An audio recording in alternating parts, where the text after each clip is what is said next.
दोस्तों शुरू करने से पहले डिस्क्लेमर कि वीडियो सिर्फ और सिर्फ एजुकेशनल पर्पस के लिए है, इन्वेस्टमेंट एडवाइस नहीं है। तो वीडियो को देखकर आप सीख सकते हो और इन्फॉर्मेशन को ले सकते हो।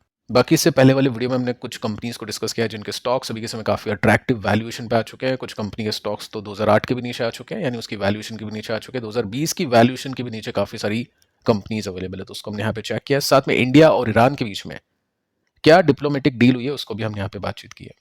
इस वीडियो में दोस्तों हम बात करेंगे वॉर एंड स्टॉक मार्केट को लेकर, क्रूड एंड स्टॉक मार्केट को लेकर, और यही एक डेटा है जो कि इन्वेस्टर्स के लिए जानना काफ़ी इंपॉर्टेंट है। आपको यूट्यूब पर और कहीं नहीं मिलेगा। इसको मैं आपको थोड़ा सा डिटेल में डिस्कस करके बताऊंगा कि हिस्ट्री की जब भी वॉर हुई है तो स्टॉक मार्केट कितना गिरा है, उसके बाद में कितना टाइम लिया है रिकवरी में, और कितने परसेंट की रिकवरी देखने को मिली है। सबसे जरूरी डेटा मैं आपको ये दूंगा कि अगर क्रूड यहाँ से 150 या 200 पहुंच जाता है तो उस समय निफ्टी कितना गिर सकता है, उसके ऊपर भी आगे चल के हम यहाँ पे इसी वीडियो में डिस्कशन करेंगे। फर्स्ट हम आते हैं वॉर पे। आप देख सकते हैं इवेंट के अंदर आपको देखने को मिलेगा कि कौन कौन सी वॉर हुई है, निफ्टी कितना गिरा है, उसके बाद में कितना रिकवरी का टाइम लगा है, कितने परसेंट के रिटर्न्स मिले। तो इवेंट को देखते हैं। फर्स्ट है कारगिल वॉर। निफ्टी उस समय ज्यादा नहीं गिरा था, जस्ट 1% गिरा था, लेकिन 3 महीने बाद निफ्टी ने 32% के रिटर्न्स दिए थे। उसके बाद में आते हैं 2001 इंडियन पार्लियामेंट अटैक, और उसमें निफ्टी निफ्टी 14% गिरा था, 14% का डिप था। और उसके बाद में रिकवरी कितनी आती है? 3 महीनों के बाद में रिकवरी आती है जस्ट 5% की ही। ठीक है। इसके बाद में 2008 मुंबई अटैक आप देख सकते हैं, यहाँ पे 7% के साथ में निफ्टी गिरा था। उसके बाद में 6 महीने बाद 50% के रिटर्न्स कमा के दिए थे। अभी हम इस शीट के अंदर देखें तो एक ही ऐसा अटैक है जहां पे निफ्टी गिरा ज्यादा है और रिकवरी कम दी है अगले 3 महीनों के अंदर। ठीक है। बाकी दो जो भी इवेंट है उसके बाद में निफ्टी ने अच्छी रिकवरी दी है। उसके आगे चलते हैं। उरी अटैक देख लेते हैं। यहाँ पे 2% के साथ में निफ्टी गिरा था, लेकिन 6 महीनों के बाद में 4% की रिकवरी। 2019 पुलवामा अटैक की बात करें तो 2% के साथ में निफ्टी गिरा था, लेकिन 3-6 महीने के बाद में रिकवरी मिली थी। तो कहने का मतलब यह है कि 3 से लेकर 6 महीने, यानी कम से कम 2 क्वार्टर हम मान सकते हैं, जब चीजें सेटल होती है तो उसके बाद में इतना टाइम लगता है मार्केट को वापिस से ऊपर आने में। और कभी कभी मार्केट ऊपर आएगा तो बहुत ज्यादा रिटर्न्स देगा, कभी कभी 50% के रिटर्न्स बनेंगे, कभी 32% के रिटर्न्स बनेंगे, कभी 2% के 3% के भी रिटर्न्स बनेंगे। लेकिन रिकवरी में अगर चीजें सेटल होती है ना, तो उसके बाद के 3 से लेकर 6 महीने चाहिए होते हैं वॉर वाली सिचुएशन में। और उसके पीछे का रीजन आपको बताइए कि क्रूड सेटल होता है तो फिर उसका जो इम्पैक्ट है अगले कुछ क्वार्टर्स में देखने को मिलता है। साथ में आगे चलते हैं। अब ग्लोबल वॉर को देखते हैं, जो इंडिया के साथ में नहीं हुई है, वैसे ग्लोबली वॉर हुई है। हम देखते हैं फर्स्ट वर्ल्ड वॉर 2 1941, और उसमें हम यूएस मार्केट को डिस्कस करेंगे क्योंकि निफ्टी वहां पे नहीं था। यूएस मार्केट की बात करें तो 12% इनिशियली मार्केट गिरा था, लेकिन एक साल में 17% के रिटर्न्स मिले, और अगले 3 साल में 62% के रिटर्न्स मिले। ठीक है। Korean war, short term volatility थी, लेकिन एक साल में 11% के रिटर्न्स मिले। अब देखो यहाँ पे एक साल की बात की जा रही है, 1 साल और 3 साल की बात यहाँ पे की जा रही है। ठीक है। यानी इंडियन वॉर में मार्केट थोड़ा पहले रिकवर कर गया, क्योंकि अभी तक ऐसी जो वॉर है उसका इम्पैक्ट कंपनीज के ऊपर हुआ नहीं। ठीक है। क्योंकि तेलों के दाम बढ़े नहीं थे। लेकिन जब ग्लोबल वॉर होती है ना, तो उसके अंदर इंक्रीज करते हैं ऑयल के प्राइस, और 80-90% डिपेंडेंसी अपनी उनके ऊपर ही होती है, तो उसके बेसिस पे यहाँ पे चीजें ज्यादा खराब होती है। रशिया यूक्रेन के अंदर भी आपने देखा कि तकरीबन 1 साल का टाइम लगा था निफ्टी में रिकवरी लाने में, और 1 साल से भी ज्यादा का आई थिंक टाइम लगा था स्टॉक में रिकवरी लाने में। तो यहाँ पे हम ये मान सकते हैं कि ग्लोबल इश्यूज हैं।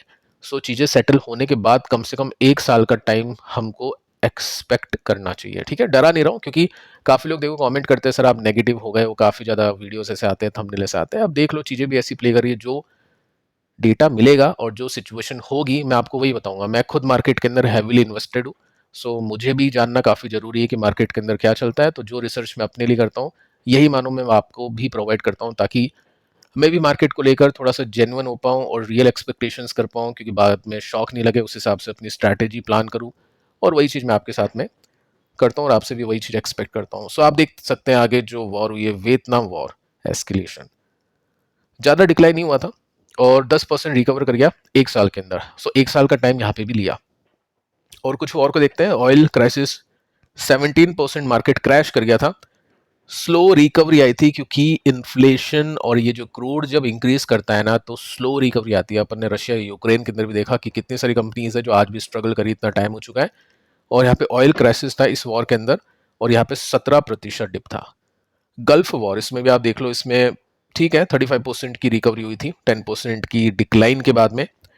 और उसके बाद में 9/11 के अटैक को देखें तो यहाँ पे 25% के साथ में मार्केट गिरा था, क्योंकि वहाँ पे .com क्रैश भी था और उसमें रिकवरी आती है 2003 के बुल मार्केट में। तो वो काफ़ी लंबा पीरियड चला था, क्योंकि इसमें वैल्यूएशन काफ़ी एक्सपेंसिव थी। ठीक है, तो ग्लोबल सिचुएशन जो भी हमने देखी उसमें कम से कम हम ये मान के चलते हैं कि एक एक साल की यहाँ पे बातें की जा रही है और एक एक साल में रिकवरी आ रही है, जिसमें इराक वॉर हो या रशिया यूक्रेन वॉर हो। 19% गिरे थे मार्केट, बेयर मार्केट हो गया था, निफ्टी भी 20% के साथ में गिरा था और उसके बाद में 26% का रीबाउंड हुआ था एक साल के बाद में। ठीक है, एक एक साल हम माने गए ग्लोबल जब भी सिचुएशन हो गया। ट्रम्प देखो अभी 3 साल है, तो समझ जाओ फिर क्या हो सकता है आगे। अब हम क्या करते हैं, अब हम ये देखते हैं कि कौन कौन सी ऐसी वॉर है जिसकी वजह से क्रूड ऑयल का जो प्राइस है वो ऊपर चला गया। ठीक है, अब हम थोड़ा सा फिल्टर करते हैं चीज़ों को, क्योंकि हम जो फोकस करें क्रूड ऑयल के ऊपर कर रहे हैं। ठीक है, तो उसको चेक करते हैं। गल्फ वॉर $17 का $41 पहुंच गया। कितना जंप है? 140% का। आज कितना जंप है उसके साथ में मैं आपको कंपेयर करूंगा। एक बार आप वीडियो देख रहे हो तो इसको थोड़ा सा याद रखो कि कितना क्या ऊपर हो गया था। 140%। निफ्टी कितना गिरा? 12%। आज निफ्टी कितना है? 12-13% नीचे है।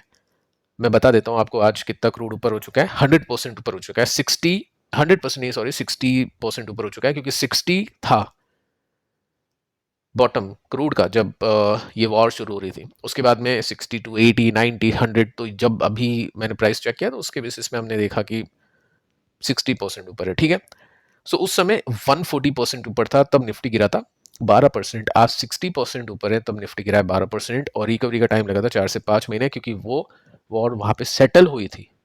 ठीक है, इराक की बात करते हैं और यहाँ पे 40% क्रूड उड़ा तो निफ्टी 8% गिरा। 3 महीनों का टाइम लगा, यहाँ पे 4 महीनों का टाइम लगा। तो कम से कम तो देखो 2 क्वार्टर तो मान के चलो कम से कम। उसके बाद 1 साल से भी ऊपर चीजें जा सकती है अगर टाइम लगता है। तो ये चीज अपने को यहाँ से मिल रही है। उसके बाद में आगे चलते हैं। रशिया यूक्रेन के अंदर 73% के साथ में क्रूड उड़ा था। $130 पर बैरल दी पहुंच गया था 75 से। ठीक है, आज की डेट में 60% ऊपर है, क्योंकि 60 से ये ऊपर पहुंचा है 100। तो उस समय निफ्टी 12% गिरा था। 6-7 महीने लग गए थे रिकवरी में और आज निफ्टी 12% गिरा हुआ है, क्योंकि 60-70% क्रूड ऊपर है। वॉर खत्म होती है तो हो सकता है 6 से लेकर 7, वही मैं आपको बता रहा हूँ, 2 क्वार्टर कम से कम। तो 2 क्वार्टर तो कंपनी के नंबर्स इतने खराब आएंगे कि आप खुद देखोगे कि क्या हो गया एकदम से। ठीक है, तो उस वजह से थोड़ा कैश होना चाहिए हाथ में, ऐसा मुझे लग रहा है पर्सनली। बाकी आपकी अपनी इच्छा है। ईरान इजराइल एस्केलेशन, अभी देखो यहाँ पे 15% स्पाइक कुछ ही दिनों में देखने को मिली है। मैं आपको रियल डेटा आगे चल के दे दूंगा, ये अभी आपको बता रहा है। इसको आगे करते हैं अपन। अब देखो यहाँ पे मेंशन कर रखा है कि crude oil spike versus Nifty fall and recovery. 2008 में ऑयल शॉक आया था, 27% 2 महीनों में क्रूड उड़ा था, 25% निफ्टी साफ हो गया था, 2 महीनों का रीबाउंड लगा था। ठीक है, 2011 की बात कर लेते हैं। यहाँ पे 32% क्रूड उड़ा था, निफ्टी 10% गिरा। यहाँ पे 18% उड़ा था, निफ्टी 4% गिरा।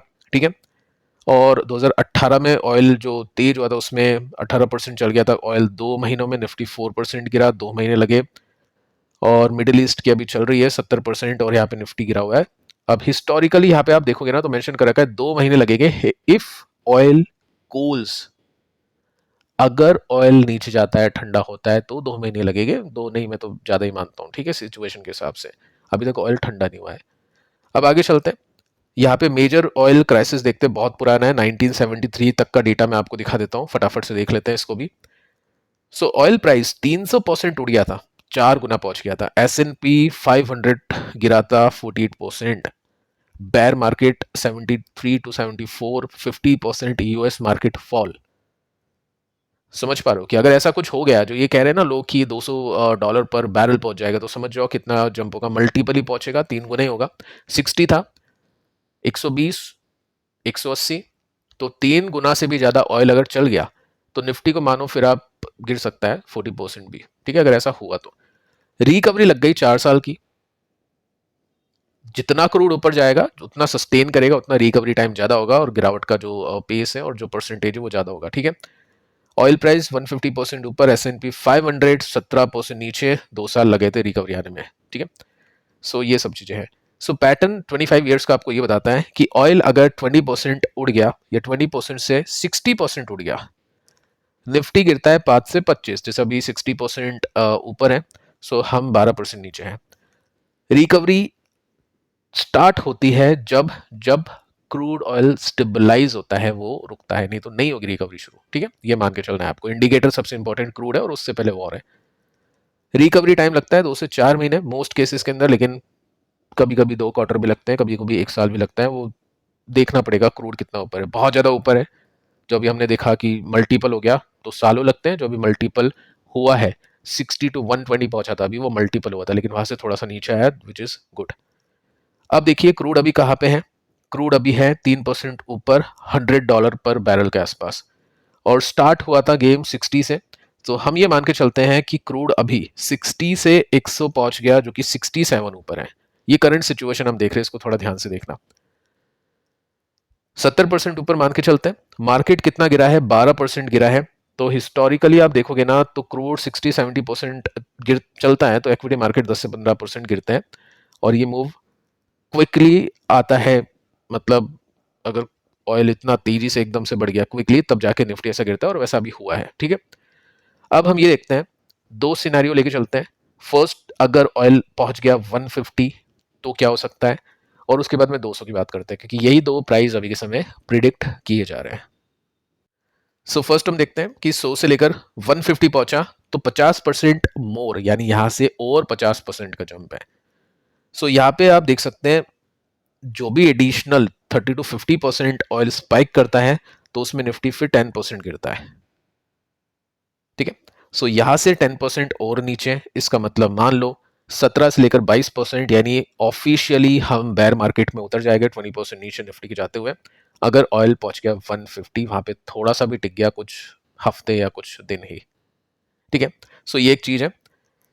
और जिस एग्जाम्पल लेके चलते हैं, निफ्टी ने पीक किया 26, तो पॉसिबल है निफ्टी का पहुंचना 21,500, 20,300, यानी 21 के आसपास मान लो। ठीक है, सो ये है 20% गिरना, और ये वही प्राइस है जो मैं आपको सपोर्ट के जरिए बताने की कोशिश कर रहा हूँ, जो कि 19% नीचे है निफ्टी का सपोर्ट। अभी कुछ और परसेंटेज बाकी है। टेक्निकल्स आपने देख ली होगी पिछले वीडियो में।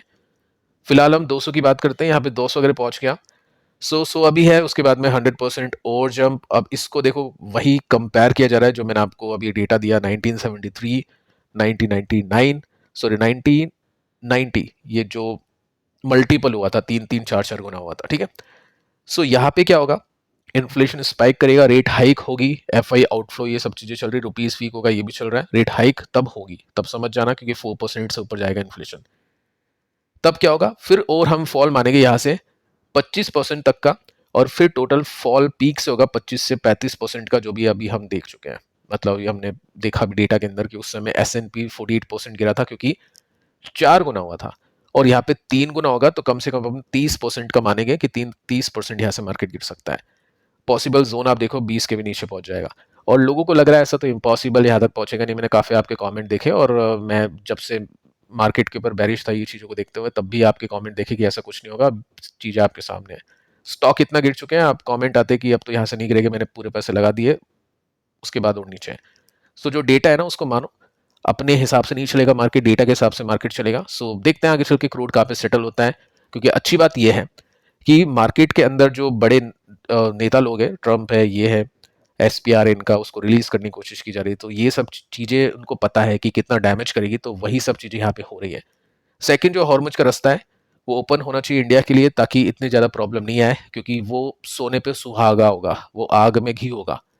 एक तो प्राइस ऊपर है, और उस प्राइस पे भी नहीं मिल पाएगा, तो समझ जाओ कितनी प्रॉब्लम होगी। सो दो चीजें अपने को देखनी है कि कैसे ये सप्लाई बढ़ाते हैं, SPR को रिलीज करते हैं, 400 मिलियन बैरल्स जब रिलीज हो गए, तो उसके बाद में कैसा कुछ होता है मार्केट का माहौल। सेकंड, अपने को देखना है कि हॉर्मुज का रास्ता एटलीस्ट ओपन हो, वॉर चलती रहे, लेकिन वो रास्ता ओपन रहना चाहिए। सो ब्रीफ में आपको दे देता हूँ, आप इसका स्क्रीनशॉट लेके चल सकते हैं। ऑयल स्पाइक 30%, तो मार्केट गिरेगा 5-8, 60% 10-15, जो भी अपन देख चुके हैं, 100+ 20 से 35%। इंडिया ज़्यादा सेंसिटिव है, ये आपके क्वेश्चन आते हैं कि इंडिया है क्यों गिरा है। आप देख सकते हैं बाकी जो कंट्रीज का देखो, मार्केट इतना गिरा नहीं, अपना गिरा है, क्योंकि 85% अपन इंपोर्ट करते हैं। सो लॉजिक के हिसाब से चलेगा मार्केट, ऐसे नहीं है कि इंडिया क्यों गिर गया, ये हो गया वो हो गया, आपको चीज़ों को देखना है उस हिसाब से। पिछले वीडियोस को भी आप देख लेना, और इससे पहले जो वीडियो दिया है उसको भी देख लेना, काफ़ी इंपॉर्टेंट है। मिलते हैं कल, तब तक के लिए शुभ रात्रि।